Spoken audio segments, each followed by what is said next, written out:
Power. The word itself carries weight, a hushed reverence. It's a term rarely spoken aloud, almost mythical, mysterious.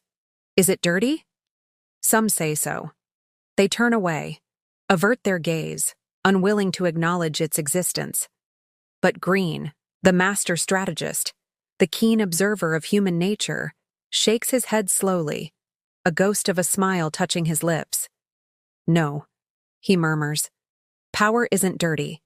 It's the air we breathe, the current we swim against, whether we know it or not. Every human interaction, every decision made, every life lived is influenced by it. He points to the grandmasters of chess, men who've devoted their lives to strategy, to thinking 10 moves ahead. They understand that power isn't the roar of the lion, but the rustle of leaves that betray its approach. It's a study of patterns, of human psychology, of what makes people tick, what drives them to action, what keeps them in check. This is the first rule of power, to see it where others see only chaos. But then there's the second rule, one born of necessity, one whispered in the shadows, never outshine the master. Let's explore these two facets, these seemingly paradoxical truths that form the bedrock of Robert Greene's teachings. The first rule, power is everywhere. Think of life as a grand game of chess. Each player has pieces that move across the board according to specific rules. There's knights and pawns, bishops and rooks, each with its role. But the most critical piece, the one that commands respect, the king. Yet the king, despite its importance, is often the most restricted. Its movement is limited, its reach confined. So it relies on the others, on the intricate dance of the entire ensemble. Similarly, power isn't a singular entity. It's distributed. It's held by ideas, by personalities, by positions. And here's the paradox. Just as the king's power depends on the cooperation of all the pieces, power in the social arena hinges on understanding the subtle cues, on recognizing and respecting the power dynamics at play. To deny its existence, to pretend you're playing on a level field, is to be naive, to invite disaster. But how do you wield such a diffuse power? How do you navigate this complex game without treading on toes, without causing dissonance? In a world of grand strategies and power plays, Robert Greene emerges as our guide. He doesn't preach revolution or anarchy. He doesn't call for emperors or dictators. His lessons resonate with those who wish to rise, not to crush, but to lead. He encourages us to examine the motivations, fears, and aspirations of others. He reminds us that power is rarely seized, it's mostly given. It's bestowed upon those who demonstrate an understanding of the system, those who can anticipate its moves. He urges us to look beyond brute force, beyond intimidating displays. Real power, he insists, lies in subtlety, in reading the room, in knowing when to step forward and when to retreat. This is where chess comes in.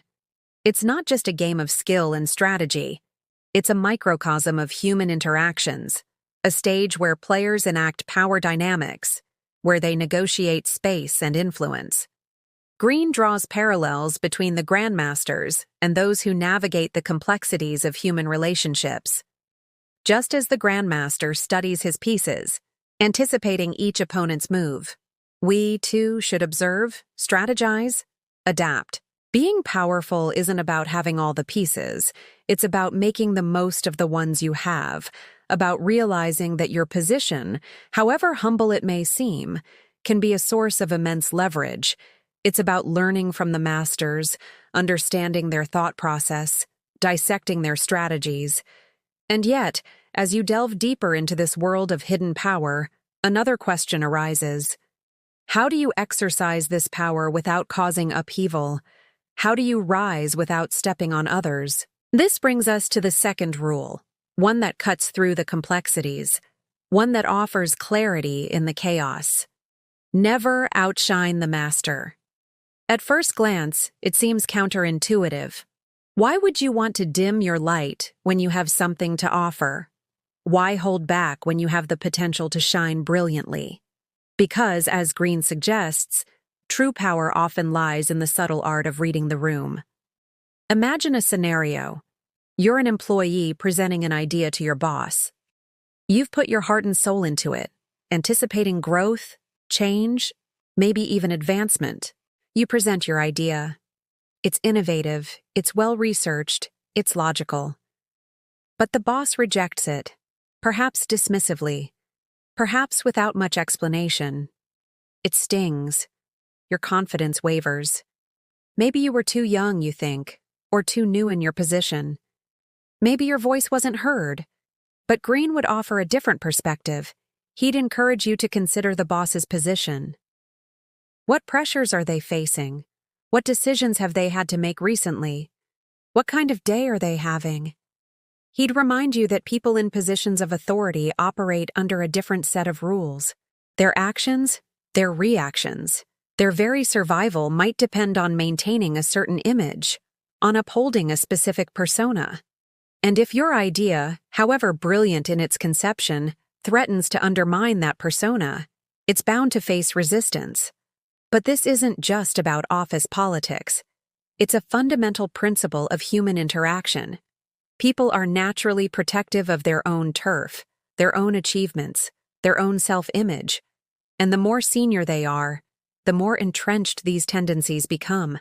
Now, should you alter your ideas, water them down, tailor them to fit someone else's vision? Absolutely not. You shouldn't compromise on your principles or sacrifice your integrity.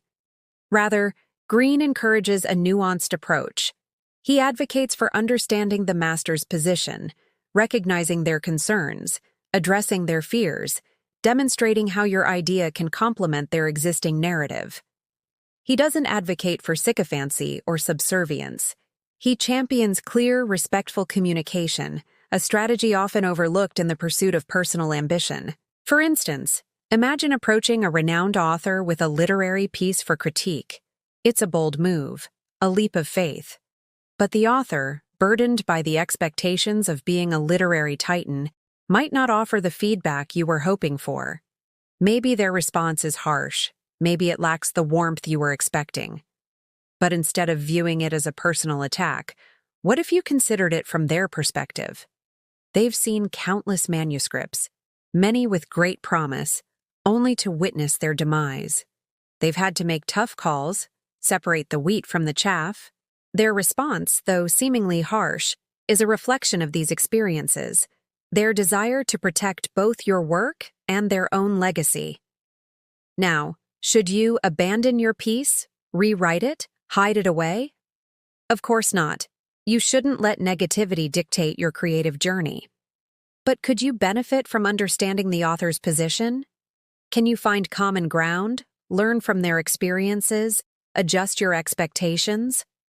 Often our masters, our gurus, our role models are just people trying to navigate their own journeys, grappling with their own demons. Recognizing this doesn't diminish their brilliance. It adds depth to their humanity. As you ascend in your chosen field, as you step into positions of authority, you'll face a different set of challenges, not just external, but internal. The allure of power can be intoxicating. As you gain influence, as you start making decisions that impact others, you might feel tempted to bask in the glow of your own importance. It's a fine line, the difference between inspiring and intimidating, between leadership and dictatorship.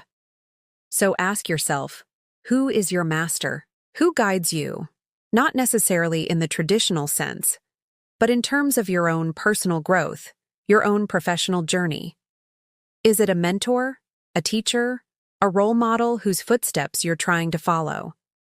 If you find yourself overshadowed by their accomplishments, if you feel diminished by their successes, you're missing the point.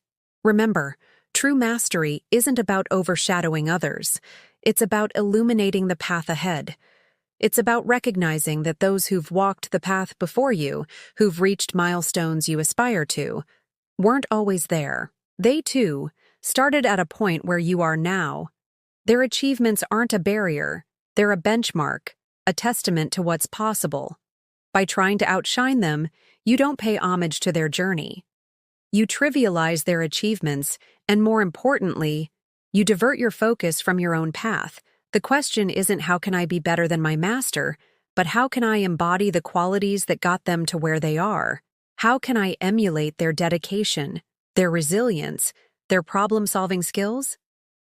When you shift your perspective, you transform the competitive game into a collaborative one. You stop viewing them as a roadblock and start seeing them as a guide, as a beacon whose light illuminates your way. So keep this in mind. Your masters don't hold their knowledge or power lightly. They earned it through dedication, through sacrifices you might not be aware of. Respect that. Learn from it. And above all, channel your energy into becoming the best version of yourself, not a pale imitation of someone else.